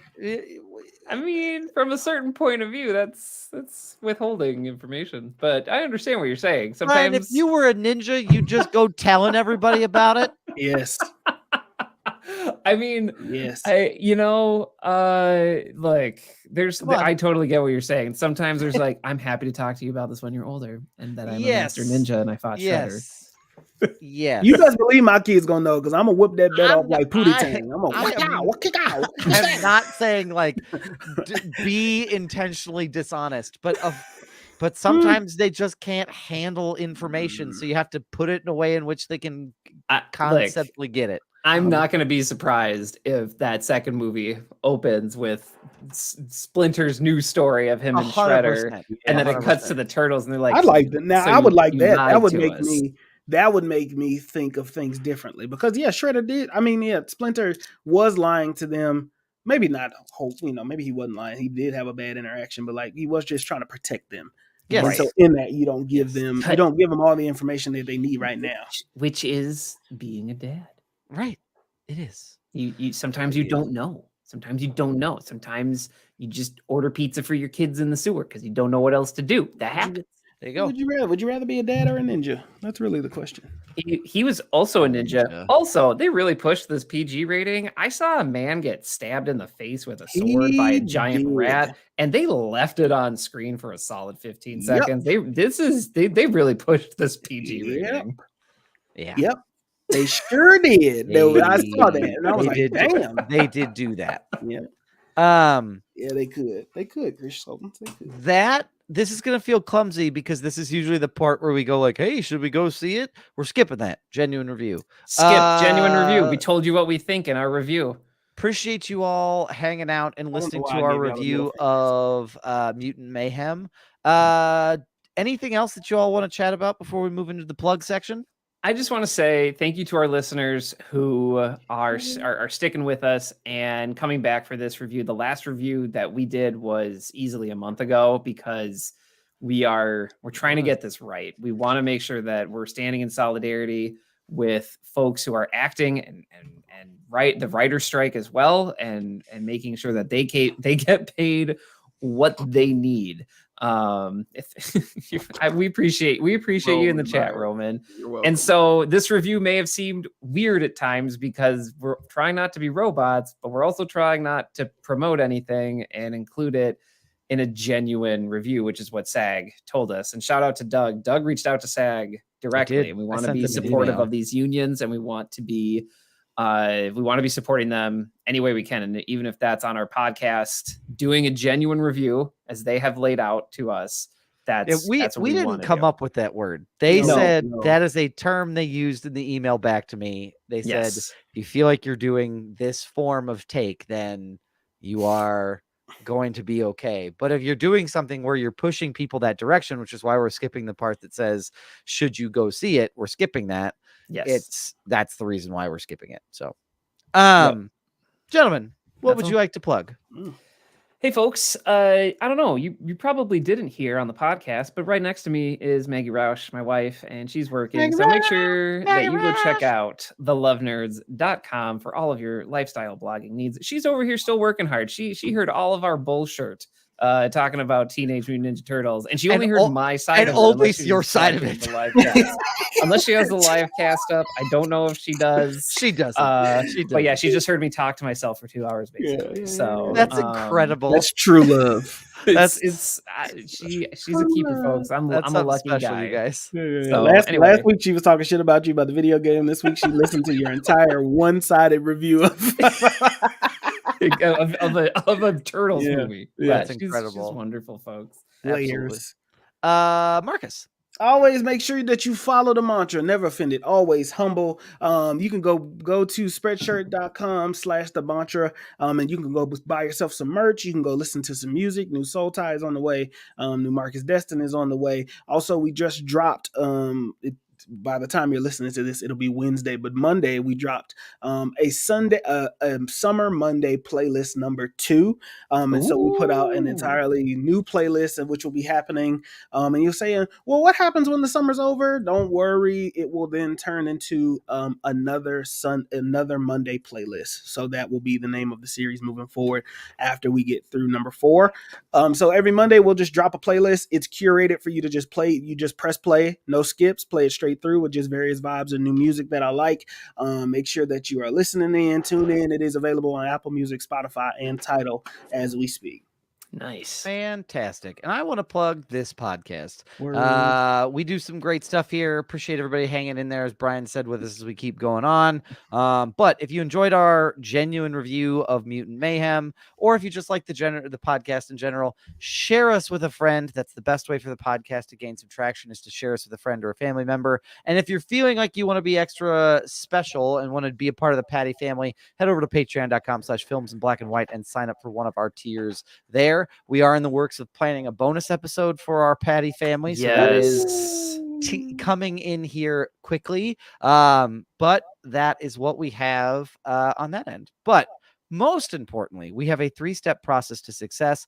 Brian, what is our first step?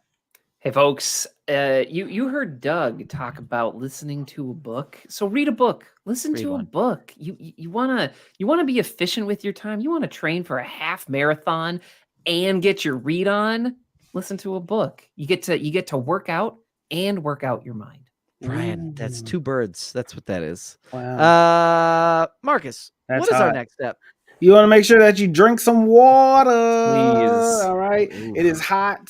Today was like a great day, but even on the great days where it's not too hot, you still want to make sure that you're getting that water intake in. Treat yourself to something nice. Treat yourself to some Vaz water. Treat yourself to that nice bottle of water. If you feel like you start doing this, that probably means you need to start drinking some water. So go ahead and pick up a glass of water and chug it real quick.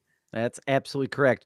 And also, even though the weather is getting nice, the new school year is just around the corner, and you don't want to bring the old school year with you. So go ahead and wash your ass. Grab some of that soap. Grab some of that, whether that's some Dove or whether that's whatever you Irish Spring, whatever you wash with, and just wash your ass. Wash your legs. The legs need to get washed. Please wash your legs. I'm hearing about people skipping your legs.